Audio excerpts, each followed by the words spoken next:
Коми на первом месте по лесовосстановлению в стране. Во всероссийской акции «Сохраним лес» в республике приняло участие около 2000 человек. Высажено 4,7 миллионов деревьев. Это лучший результат по России.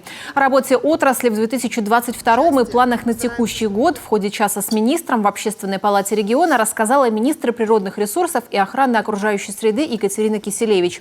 Такие отчеты перед населением проводятся по поручению главы Коми. Основное, конечно, в 2022 году то, что у нас работа с местным населением. Мы знаем все непростое время, в которое сейчас мы все живем.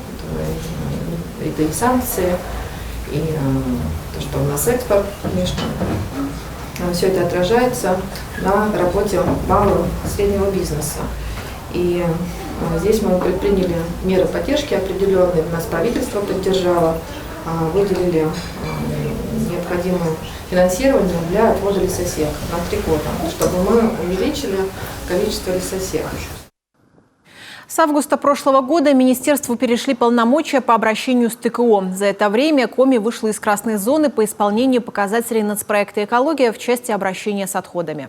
Теперь у нас задачи на краткосрочную перспективу до 2025 года и на долгосрочную до 2030 года снизить количество полигонного сохранения в 2 раза и обеспечить стопроцентную обработку отходов.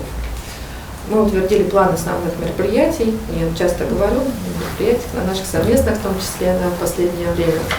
Коротко поэтому остановлюсь, то, что у нас планируется создать 2 объекта крупных, в крупных агломерациях Республики Сыктывкар-Ухта по обработке отходов. Основные задачи на 2023 год – удерживать высокий уровень лесовосстановительных работ, провести работы по лесоустройству и по привлечению в лесную отрасль молодых специалистов.